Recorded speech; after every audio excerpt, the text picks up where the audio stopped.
ये हमारा lecture number 4 है, पीपीएससी के से रिलेटेड है। तो सबसे पहले हमारे पास जो एमसीक्यू आ रहा है वो कहता है कि कौन सा ऐसा विटामिन है जो कि ब्रोइंग करेगा, ब्राउनिंग करेगा, मतलब क्या है, फ्रूट्स को ब्राउन कलर का कर देगा या उसको गल सड़ा देगा। ठीक है, तो इसका राइट ऑप्शन क्या होगा हमारे पास? आप लोगों में से बताएं कि क्या हो सकता है। के हो सकता है, सी हो सकता है, बी हो सकता है या डी हो सकता है। आप लोग रिस्पॉन्स नहीं कर रहे हैं। जी, मिस मेरानी आपने ठीक बोला है, विटामिन सी होता है। विटामिन सी एक्चुअली क्या होता है, जैसे ही एयर में जाता है तो ये ऑक्सीडाइज हो जाता है। जब ऑक्सीडाइज होता है तो ये डेफिनेटली क्या है, फ्रूट्स के कलर को चेंज कर देता है। तो इसका राइट ऑप्शन होगा हमारे पास बी। फिर हमारे पास है कि फैट्स और ऑयल्स में क्या है, एनर्जी ज्यादा होती है किसकी निस्बत, कार्बोहाइड्रेट्स और प्रोटीन्स की निस्बत। क्यों ज्यादा होती है?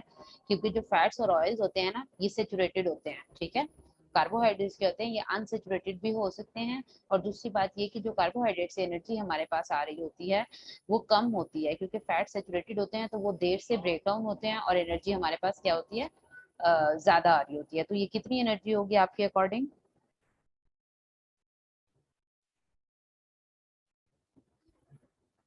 मोहम्मद अरसान आपने ठीक बोला है, 2.25 इसका राइट ऑप्शन है। इतनी एनर्जी कार्बोहाइड्रेट्स और प्रोटीन से फैट्स की और ऑयल्स की ज्यादा होती है। नेक्स्ट क्वेश्चन है हमारे पास कि पास्चराइजेशन प्रोसेस है। पास्चराइजेशन हमें पता है कि ये पास्टर लुइस ने डिस्क्राइब किया था, और उसने क्या किया था कि मिल्क को यूज किया था, और फिर उसने कहा था कि मिल्क से हमने क्या करना है, हीट करना है उसको। हीट करने के बाद जो है ना, हमें क्या मिलेगा उससे, प्योराइज्ड या प्योरिफाइड मिल्क मिलेगा। ठीक है, तो उसका टेम्परेचर तो उसने हमें बता दिया है, 161 है, लेकिन कितने सेकंड्स के लिए है 161? आप लोग बताएं कितने सेकंड्स के लिए हो सकता है। मोहम्मद अरसान आप ठीक कह रहे हैं, 15 सेकंड्स के लिए। काइंडली मुझे ये बताएं कि आप बाकी लोग क्यों पार्टिसिपेट नहीं कर रहे हैं। आप लोगों में से बहुत कम लोग पार्टिसिपेट कर रहे हैं। जी, इसका राइट ऑप्शन है 15, मतलब बी। और अगर टेम्परेचर होता है 63 डिग्री, तो उसको क्या है, 30 मिनट्स के लिए किया जाता है। ये आपके पास एक एडिशनल इंफॉर्मेशन है, आप लोग नोट करना चाहो कर लो। ठीक है, अगर 161 डिग्री है तो 15 मिनट्स के लिए होगा, अगर 63 डिग्री है तो 30 मिनट्स के लिए उसको करेंगे। सॉरी, सेकेंड्स है यहाँ 15। अच्छा, ऐसा वाइटामिन जो कि बॉडी प्रोड्यूस तो करती है लेकिन वो क्या है, फ्रूट्स और वेजिटेबल्स में नहीं होता, कौन सा ऐसा वाइटामिन होता है आपके अकॉर्डिंग? जी जल्दी जल्दी बताएं, कौन सा विटामिन होगा आपके अकॉर्डिंग? मोहम्मद अरसलान, आमिर हुसैन, ठीक है, सब सही बता रहे हैं। Vitamin B12 is the vitamin जो कि क्या होता है, बॉडी प्रोड्यूस करती है, और ये क्या होता है, फ्रूट्स और वेजिटेबल्स में नहीं होता। अगर यहाँ हमारे पास ऑप्शन होता विटामिन के का, तो हम विटामिन के को ज्यादा प्रेफरेंस देते, सॉरी विटामिन डी को, क्योंकि वो डी भी क्या है, हमारी बॉडी में प्रोड्यूस नहीं होता। लेकिन यहाँ हमारे पास विटामिन डी ऑप्शन नहीं है, तो इसलिए हम प्रेफरेंस विटामिन B12 को देते हैं। फिनिश, कोई बात नहीं, आपको नहीं आता तो फिर टाइम आपको आ जाएगा, डोंट वरी। अच्छा, नेक्स्ट क्वेश्चन है हमारा कि कॉनिफेरस फॉरेस्ट जो होते हैं इनकी बायोडाइवर्सिटी कम होती है, किससे कम होती है? ट्रॉपिकल से कम होती है, सवाना से कम होती है, टंड्रा से कम होती है, कूल टेम्परेचर होता है? इसका क्या क्या आंसर बनेगा आपके अकॉर्डिंग? डाइवर्स, सबसे पहले तो हमें पता होना चाहिए ना कि बायोडाइवर्सिटी क्या होती है। एक्चुअली बायोडाइवर्सिटी होती है कि जिसमें आपके एनिमल्स और प्लांट्स बहुत ज्यादा डाइवर्स होते हैं। ठीक है, तो इसका राइट ऑप्शन क्या होगा आपके अकॉर्डिंग? इसका राइट ऑप्शन क्या होगा? जी, राइट ऑप्शन है इसका टंड्रा। जो सवाना होता है उसमें बायोडाइवर्सिटी भी ज्यादा होती है। ठीक है, और इसके अलावा जो ट्रॉपिकल होते हैं उसमें बायोडाइवर्सिटी ज्यादा होती है। कॉनिफेरस फॉरेस्ट बेटा, जो जिसमें स्पाइंस वाले फॉरेस्ट होते हैं, ठीक है, कोन लाइक फॉरेस्ट होते हैं। आप कभी नॉर्दर्न एरियाज में जाएं तो आपको विजिट करने का मौका मिले तो आप देखिएगा कि जो मरी के माउंटेन्स होते हैं वो कॉनिफेरस फॉरेस्ट उनको बोला जाता है, क्योंकि उनकी जो कोन होती है ना, जो उनकी ट्रीज की शेप होती है वो कोन टाइप होती है। सीव आपको आंसर मिल गया मेरा। अच्छा, नेक्स्ट क्वेश्चन है हमारे पास कि रॉक्स जो कि फॉसिल्स होते हैं, ठीक है। ऐसी रॉक्स कौन सी हैं जिनमें फॉसिल्स प्रेजेंट होते हैं? सिरेल सिलेंडाइन रॉक्स होती हैं, मोन्जोनाइट रॉक्स होती हैं, सेडिमेंट्री होती हैं, या डोलीराइट रॉक्स होती हैं? तो कौन सी रॉक्स होंगी? जी बिल्कुल ठीक कहा आपने, सेडिमेंट्री रॉक्स। सेडिमेंट्री रॉक्स क्या होती हैं? वो सेडिमेंट से बनती है, मतलब एक सेडिमेंट उसके ऊपर आता है। अब जब तक सेडिमेंट्स एक दूसरे के ऊपर नहीं आएंगे तो फॉसिल्स क्या हैं, वो प्रिजर्व नहीं होंगे। और फॉसिल्स क्या होते हैं? वो हमारे पास डेड रिमेन्स और साइंस वगैरह होते हैं, ठीक है। तो इसका राइट ऑप्शन हमारे पास होगा सी। नेक्स्ट एमसीक्यू की तरफ चलते हैं। वो कहता है कि जो ओजोन लेयर की डिप्लीशन होती है वो किसकी वजह से होती है? फेरोसिन की वजह से होती है, फ्लूरीन्स की वजह से होती है, फ्रीऑन्स की वजह से होती है, पॉलीहेलोजेंस की वजह से होती है? तो आपके अकॉर्डिंग इसका क्या आंसर हो सकता है?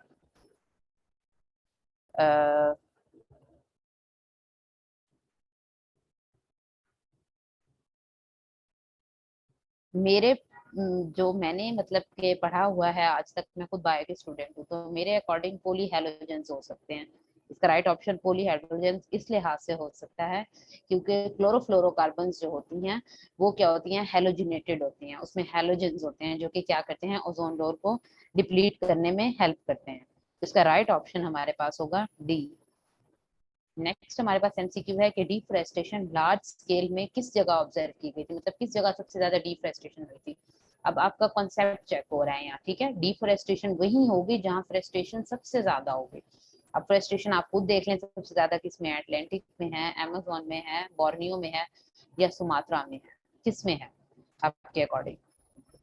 जी आमिर हुसैन और फजाइल आप ठीक बता रहे हैं, और भी बहुत सारे बच्चे हैं, Abdul Haseeb, you are right. Atlantic Amazon forest में होती है क्योंकि अमेजोन दुनिया का सबसे बड़ा फॉरेस्ट है जिसमें सबसे ज्यादा स्पीशीज भी होती हैं और डाइवर्सिटी भी होती है, तो इसीलिए क्या है, डिफोरेस्टेशन भी यही हो। नेक्स्ट एमसीक्यू है हमारा कि कौन सी चीज ऐसी है जिसको हम क्या है, बार बार रिसाइकल कर सकते हैं, और उसको अगर हम रिसाइकल भी करें तो उसकी क्वालिटी अफेक्ट ना हो? तो उसमें हमारे पास क्या ऑप्शन होगा? प्लास्टिक होगा, वुड होगा, ऑर्गेनिक मटेरियल्स होंगे, एल्यूमिनियम होगा? आपके अकॉर्डिंग क्या होगा? अ, फजाइल ठीक बताया है आपने, एल्यूमिनियम होता है। आमिर हुसैन आपने भी ठीक बताया है। इकरा लतीफ, प्लास्टिक नहीं होता। आप प्लास्टिक को जब रिसाइकल करने लगते हो ना बेटा, तो प्लास्टिक क्या है, डिग्रेड होना शुरू हो जाती है, और उससे आपको एक जो प्लास्टिक अपेयर होती है ना, वो बहुत डिस्ट्रॉइंग होती है जब आप उसको रिसाइकल काफी दफा करते हो, ठीक है। मैनी टाइम्स देखा हुआ है, अगर एक दफा रिसाइकल होता तो हम प्लास्टिक वुड या ऑर्गेनिक मटेरियल्स को ले सकते थे, ठीक है। जब हमने ज्यादा दफा रिसाइकल करना है तो हम क्या करेंगे, एल्यूमिनियम को लेंगे जिसकी क्वालिटी इफेक्ट नहीं होगी। नेक्स्ट एमसीक्यू है हमारे पास ब्लैंक डीवीडीज, जो कि क्या होती हैं, इरेज भी की जाती हैं, ठीक है। कुछ डीवीडीज होती हैं, आपने डीवीडीज देखी होंगी, अब मतलब इस एज में बहुत कम यूज की जाती हैं, ठीक है। तो पहले ऐसे होता था कि डीवीडीज होती थी और उनपे फिल्में भरी जाती थी, ठीक है। अब आजकल तो फ्लैश वाला सिस्टम है, तो बहुत से बच्चे जानते भी नहीं होंगे इसके बारे में। तो वो डीवीडीज क्या करती हैं, उनपे हम डाटा इरेज भी कर सकते हैं, उस पर हम राइट भी कर सकते हैं। तो उसका, तो वो ऐसी कौन सी डीवीडीज हैं जिन पे राइट भी कर सकते हैं और इरेज भी कर सकते हैं? डीवीडी डब्ल्यू आर है, आर डब्ल्यू है, आर है, या कौन सा है? आप बताएं कौन सा है? नहीं बेटा, डीवीडी आर नहीं है। बीटा से, beta is the right option. फरियाल आप ठीक कह रही हैं, DVD R W is the right option, ठीक है। मतलब री रिटर्न, देखो आप आर डब्ल्यू से समझ लो ना कि आर से री और डब्ल्यू से रिटर्न, ठीक है। इसका राइट ऑप्शन होगा हमारे पास बी। नेक्स्ट एमसीक्यू हम डिस्कस करते हैं, जिसमें क्या होता है कि इंटरनेट को हाइपर टेक्स्ट कॉन्सेप्ट के साथ किस बंदे ने किया था? उसने कहा था कि इंटरनेट को जी हाइपर टेक्स्ट कॉन्सेप्ट के साथ जो है ना वो कर लो, मिला लो। तो उसमें काम किसने किया था? स्टीव जॉब्स ने किया था, बिल गेट्स ने किया था, टिम बर्नर्स ली ने किया था, या जेफ बिजो ने किया था? किसने किया था? जी Tim Berners Lee is the right option. Mohammad Arsalan, Anfal, Anfal आप गलत बता रही हैं। बीटा नहीं है, बिल गेट्स ने नहीं किया था। Masooma you are right. Sehrish आपने भी ठीक बताया है। ओके नेक्स्ट एमसीक्यू की तरफ चलते हैं। जो है हमारे पास, पहला मैकेनिकल कैलकुलेटिंग मशीन किसने डेवलप की थी? विलियम ऑकर्ड ने, या गॉटफ्राइड डब्ल्यू लेन बेनिज ने, बेलिजी पास्कल ने, या चार्ल्स बेबेज ने? तो किसने की? मोहम्मद अरसलान भी नहीं होगा। आप देखो पास्कल है, ठीक है। बेलिजे पास्कल था, जिसने क्या किया था, सबसे पहले मैकेनिकल कैलकुलेटिंग मशीन भी की थी, इसलिए शायद कंप्यूटर का नाम भी पास्कल इस तरह से रखा गया था। मुझे अब एग्जैक्टली याद नहीं है, लेकिन जहां तक मैंने पढ़ा हुआ है कि ये जो बेलिजे पास्कल है, या पास्कल, किसी पुराने, बहुत पुराने कंप्यूटर का नाम भी पास्कल था, क्योंकि वो भी क्या था, कैलकुलेटिंग मशीन थी। तो इसका राइट ऑप्शन होगा हमारे पास सी। नेक्स्ट एमसीक्यू की तरफ जाते हैं।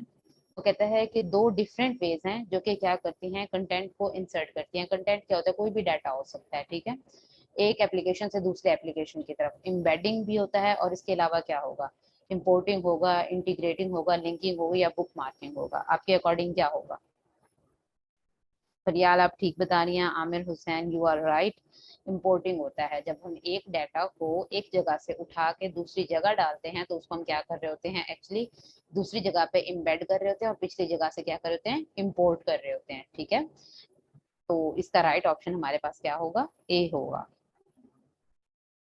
उसके बाद नेक्स्ट एमसीक्यू की तरफ जाते हैं। वो कहता है कि अगर हमने वेब एड्रेस को सर्च करना हो तो हम किस उससे सर्च करते हैं, क्या सर्च इंजन होता है, क्या उसका नाम होता है, डायरेक्टरी होता है, डोमेन होता है, यूआरएल होता है, प्रोटोकॉल होता है। आप कभी भी किसी भी वेबसाइट को ओपन करते हैं तो आपको ना एक साइड पे छोटा सा यूआरएल लिखा हुआ नजर आता है, ठीक है, यूनिवर्सल रिवर्सल लिंक होता है इसका, ठीक है। तो ये क्या करता है, ये एक्चुअली हमें बताता है कि जो वेब पेज का एड्रेस है वो क्या है। मतलब वो एड्रेस, कभी कभी ऐसा होता है, हम जब आर्टिकल्स पे काम करते हैं तो हमारे पास क्या होता है, वेब पेज का एड्रेस हम कॉपी करके उस वेबसाइट पे नहीं चल रहा होता, तो हम किसी और वेबसाइट से उसको ओपन करते हैं। तो इसका राइट ऑप्शन होगा हमारे पास सी। जी सहरिश, मैमूना, मासूमा एहसन, आप लोग ने बिल्कुल ठीक आंसर बताया है। Asif Mahmood, you are right, URL होता है। नेक्स्ट एमसीक्यू की तरफ चलते हैं। फंक्शन, फंक्शन क्या होता है जो कि स्पेसिफिक ऑर्डर को करता है, क्या होता है वो? प्रोग्राम हो सकता है, प्री डिफाइंड फॉर्मूला हो सकता है, सॉफ्टवेयर हो सकता है, या कोई भी नहीं है इनमें से। आपके अकॉर्डिंग क्या होगा? नहीं, मोहम्मद नदीम, ये सी नहीं है इसका आंसर। नहीं, प्रोग्राम भी नहीं है जी। प्री डिफाइंड फॉर्मूला है। देखो, अगर प्रोग्राम होगा तो उसको रन करने के लिए हमें कोई सॉफ्टवेयर चाहिए होगा, ठीक है। अब फंक्शन है, फंक्शन तो उसने परफॉर्म करना है, एक काम है वो उसने करना है, ठीक है। अब मेरा एक काम है, मैंने कोई काम करना है, तो that's why I will do the function, और मुझे पता होगा कि मैंने क्या करना है, मेरे अंदर वो कैपेबिलिटी होगी।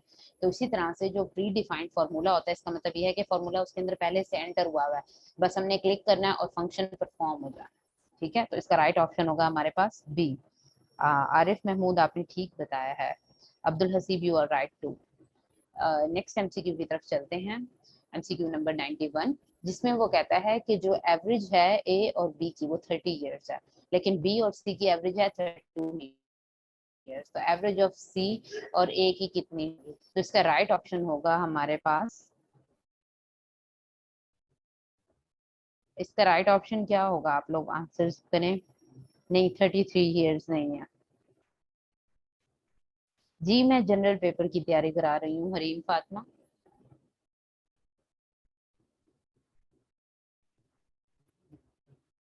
10 मिनट।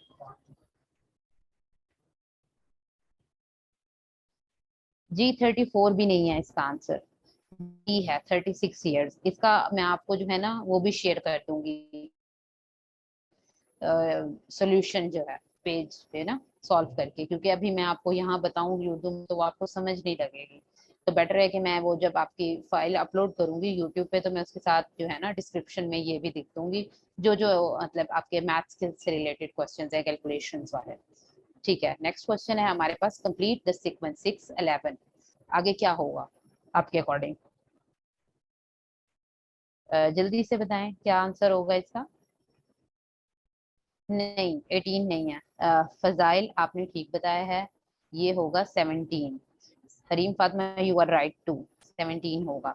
अच्छा बेटा, 17 कैसे होगा? 6 से 11 तक हम ऐड करें, कितने नंबर्स आते हैं? ठीक है, 7 आते हैं, ठीक है। और फिर जब 7 नंबर्स और ऐड करेंगे तो वो क्या होगा, 17 पर चला जाएगा, ठीक है। तो इसका राइट ऑप्शन होगा हमारे पास बी। नेक्स्ट एमसीक्यू की तरफ जाते हैं। ये भी कैलकुलेशन वाला है कि 1100 बॉयज है, 900 गर्ल्स अपेयर थे, जिसमें से 50% बॉयज ने कर लिया था और 40% गर्ल्स ने पास कर लिया था। तो फेल परसेंटेज इसकी क्या थी? राइट ऑप्शन इसका क्या होगा आपके अकॉर्डिंग? जल्दी जल्दी से बताएं, राइट ऑप्शन इसका क्या होगा? इसका राइट ऑप्शन होगा, यस, ये किसी ने बताया है, सही बताया आंसर, ए Mohammad Arsalan, you are right. 54.5 होगा इसका आंसर। मासूमा एहसन, आपने भी ठीक बताया। मैं इसकी कैलकुलेशन फिर भी आपसे शेयर कर दूंगी, तो आप वो देख लीजिएगा। नेक्स्ट एमसीक्यू की तरफ चलते हैं। वो कहता है सेग्रीगेशन। सेग्रीगेशन का मतलब होता है अलग अलग करना किसी चीज को। कभी हमने वो मेंडल लॉ ऑफ सेग्रीगेशन पढ़ा था, जिसमें उसने कहा था कि इन जीन्स को अलग अलग कर दो, ठीक है। तो सेग्रीगेशन जो है, इसके अपोजिट वर्ड कौन सा होगा? एप्रिसिएशन होगा, कलेक्टिंग होगा, इंटीग्रेशन होगा, या यूनियन होगा? कौन सा होगा?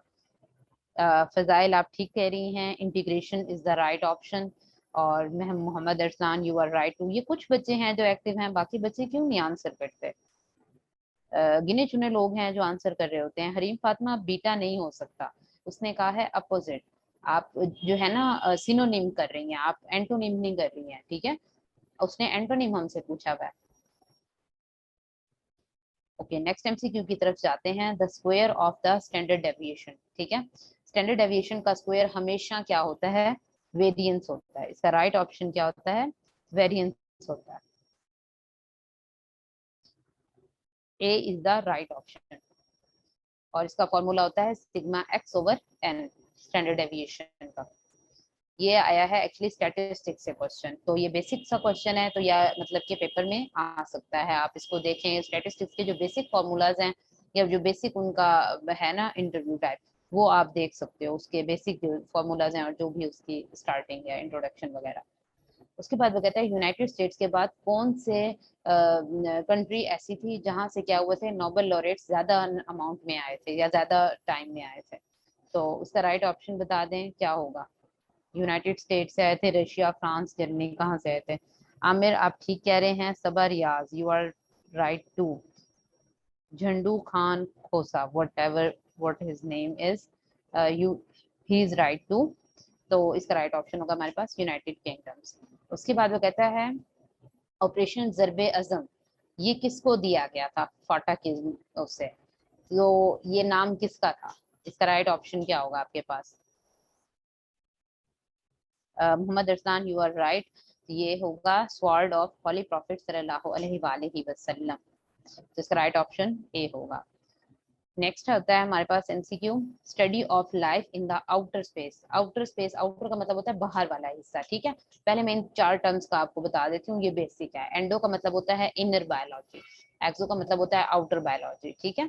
एंटर एंटर एंटर का मतलब होता है स्टमक से रिलेटेड आपका, और नियो जो होता है वो आपका ब्रेन से रिलेटेड होता है, ठीक है। तो उसने हमसे पूछा क्या है? उसने हमसे पूछा है कि आउटर स्पेस को कौन कहता है, तो उसका आंसर क्या होगा हमारे पास? एक्सोबायोलॉजी होगा। फिर नेक्स्ट हमारे पास एमसीक्यू आता है, जिसमें हमारे पास वो कहता है कि इंटरेक्शन जो ऑर्गेनिजम्स और इन्वायरमेंट में होते हैं, ये तो हम बचपन से पढ़ते आ रहे हैं कि ऑर्गेनिजम्स और इन्वायरमेंट में क्या इंटरेक्शन होता है। आर्कियोलॉजी होता है, एंथ्रोपोलॉजी होता है, जेनेटिक्स होता है, या इकोलॉजी होता है? इसका राइट ऑप्शन क्या होगा? आमिर हुसैन, ठीक कह रहे हैं आप। Jhandu Khan, you are right too. Masooma Ahsan, you are right too. Ecology is the study जो कि इंटरेक्शन करती है ऑर्गेनिजम्स और इन्वायरमेंट को स्टडी करने के लिए। हमारा लास्ट एमसीक्यू है वखान कॉरिडोर, ये किस जगह प्रेजेंट है इन पाकिस्तान में? जो वखान कॉरिडोर है, ये किस जगह प्रेजेंट है आपके अकॉर्डिंग? जी जल्दी से बताएं। नहीं नहीं, ये मोहम्मद अरसान, आपने ठीक बताया है। इसका राइट ऑप्शन है सी, नॉर्थ की तरफ। और ये क्या होता है? प्रेजेंट होता है अफगानिस्तान में, और ये नैरो सी स्ट्रट होती है, जो कि क्या करती है? अफगानिस्तान से चाइना की तरफ एक्सटेंडेड होती है Wakhan corridor. That's all for our today's lecture. इसके अलावा किसी को कोई बात नहीं समझ आई तो वो मुझसे पूछ सकता है, और आज के लिए बस इतना ही है। और कोई भी कोई क्वेश्चन है आप लोग पूछ लें मुझसे, कोई प्रॉब्लम आपको आ रही है आप मैसेजेस में पूछ सकते हैं। काइंडली ये अपने जो माइक्स वगैरह हैं ये बंद रखा करें, और अपनी वीडियोस को भी बंद रखा करें। मुनासिब नहीं होता है कि मैं लेक्चर देते हुए देख रही होती हूँ, कभी किसी की वीडियो ऑन होती है, कभी कोई अपना माइक ऑन करना चाहता होता है। तो आप लोग मैसेजेस में पूछें, आपको कोई इशू नहीं होगा, ठीक है। कोई भी क्वेश्चन है आप मैसेजेस में पूछें, मैं आपको रिप्लाई करूंगी।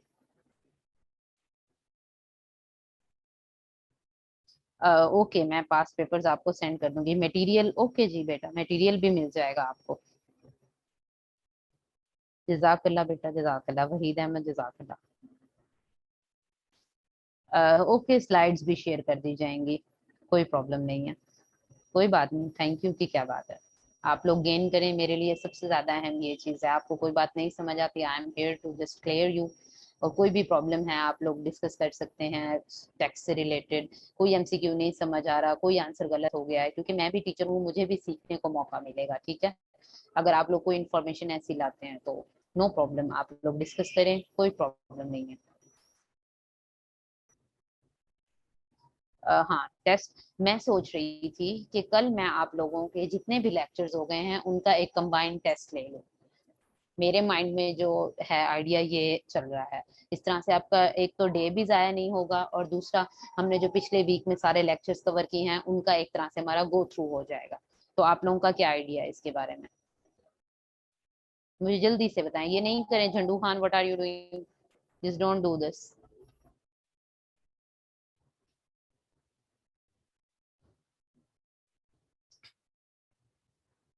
ठीक है, उन सारे लेक्चर्स वो कर लें, अ, याद कर लें, तो मैं इनका कंबाइंड टेस्ट कल आप लोगों से ले लूंगी।